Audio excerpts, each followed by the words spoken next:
La proximité, c'est l'oralité.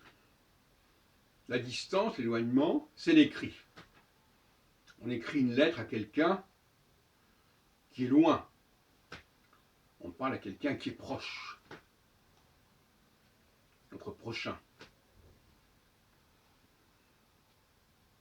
Et dans l'oralité,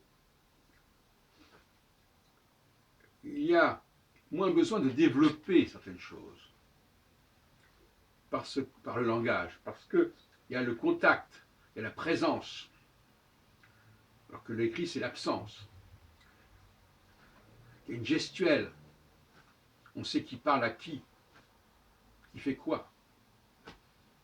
Dans l'écrit, l'absence oblige à donner la plus grande importance au langage, et à donner à ce langage le plus de précision possible, le plus de développement possible, alors que dans l'oralité, d'abord le temps n'est pas le même, mais aussi il y a des informations qui sont sous-entendues par le fait que c'est moi qui parle et que l'autre est là, et qu'on sait qui fait quoi, qui est qui.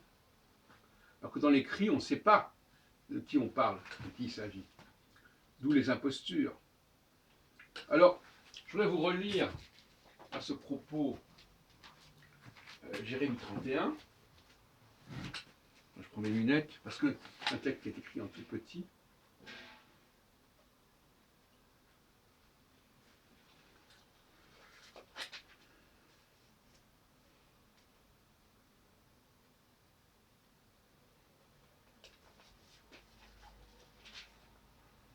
Alors, pour montrer les risques d'imposture qu'on s'est écrit.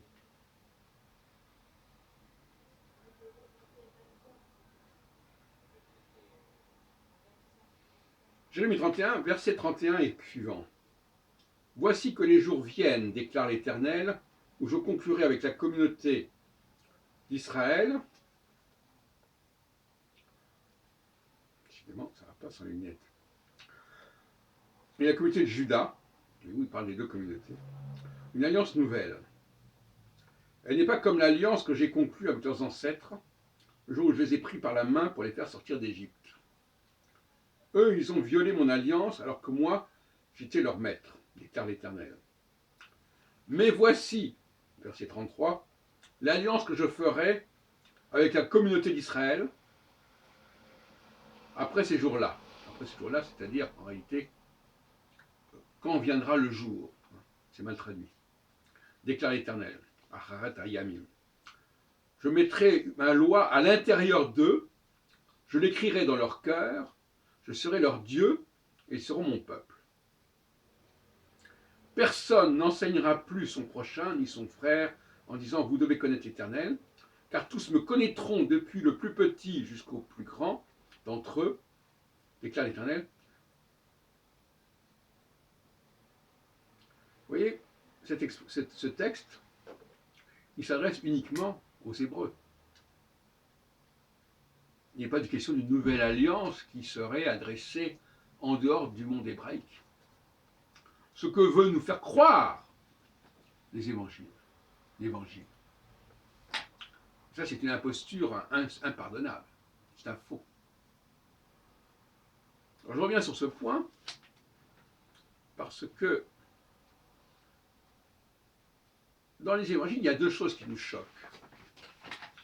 Il y a d'une part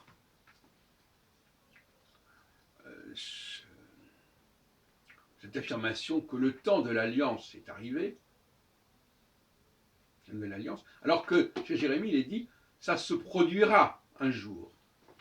Et quand? Acharet Ayamim. Ça a été mal traduit, mais c'est fondamental. Un de ces jours, ça aura lieu. Et deuxièmement, ce qui nous frappe, par ailleurs, c'est quand on nous présente Jésus comme le Fils de Dieu, et même à la limite comme un Dieu. Ça va bien au-delà de l'interprétation de la Nouvelle Alliance. Ça, c'est suspect. Qu'est-ce que ça veut dire? Au lieu de se trouver en face de gens qui interprètent les textes prophétiques, moi je crois que ça veut dire ceci, moi je crois que ça veut dire cela, etc. on est en face d'un Dieu qui, à tout instant, peut en quelque sorte changer les règles du jeu.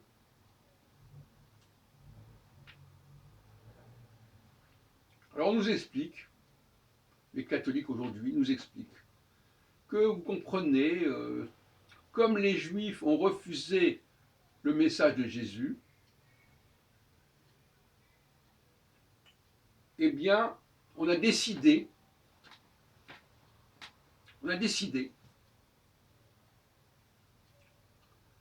que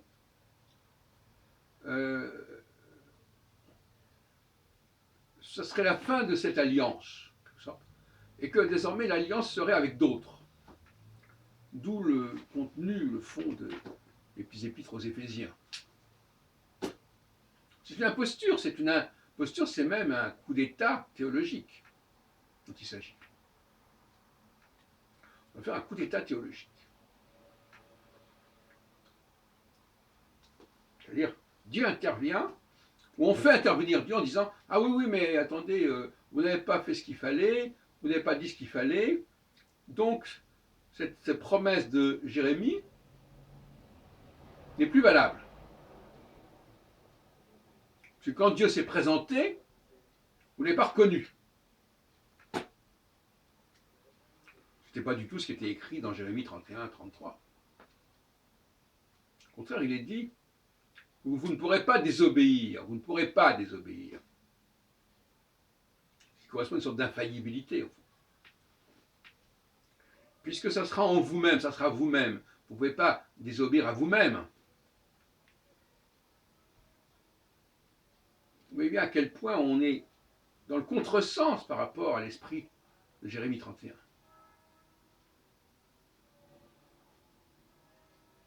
Et dans le dialogue judéo-chrétien, ce texte-là, il est fondamental. Et il faut comprendre ce qu'il veut dire, et ne pas lui faire dire ce qu'il ne dit pas. Et surtout cette espèce de Deus ex machina, qui tout d'un coup dit « Ah mais attention, voilà, c'est plus comme ça ne se passera pas comme ça ». Deus ex machina, le Dieu qui sort comme ça, à la fin de la pièce, qui change tout, qui change les règles. Voilà ce qui nous gêne profondément à nous, les Juifs. C'est cette entourloupe. Ça peut se passer autrement. Si le rapport judéo-chrétien avait été plus sain, si on avait reconnu aux Juifs ce qu'on devait leur reconnaître, au lieu de vouloir se substituer à eux, ou les égaler, ou les remplacer, on aurait pu imaginer d'autres formes d'autres fonctionnements de la relation. Alors il peut y avoir toutes sortes de fonctionnements, comme en islam, effectivement les Arabes ont la même religion que les convertis à l'islam. Bon. Ça c'est une voie qui est celle de l'islam. La voie chrétienne, c'est carrément que le pôle, la matrice judaïque, elle est finalement dépassée. L'Ancien Testament, l'Ancienne Alliance, le Nouveau Testament étant la Nouvelle Alliance. Bon, ça non plus, ce n'est pas une solution. Elle a lieu. Et puis la troisième solution, c'est celle qui est proposée, que nous proposons, à savoir de repenser les relations entre les Juifs et les païens, les Juifs et les Samaritains, enfin les Juifs, tous ceux qui étaient autour des Juifs, autour du monde juif, et qui étaient un petit peu placés à l'écart, qui gravitaient autour. Et c'est ça qu'il faut penser. Comment penser une relation judéo-chrétienne plus cohérente, plus fidèle au texte, fidèle à la parole, au verbe. C'est l'image de l'arbre et de ses fruits. L'arbre, ce sont les Juifs, mais les fruits peuvent être donnés aux nations. Ils n'en sont que des consommateurs par opposition aux producteurs. Alors j'en ai parlé déjà, j'ai dit que pour moi la nouvelle alliance Elle avait déjà commencé depuis le XVe siècle à peu près, lorsque les Juifs ont montré qu'ils avaient des aptitudes bien au-delà de la simple répétition du texte religieux, qui pouvaient apporter, contribuer sérieusement et singulièrement à l'avancée de l'humanité, à tous les niveaux, au niveau de la science, au niveau de la philosophie, de la sociologie, etc. etc.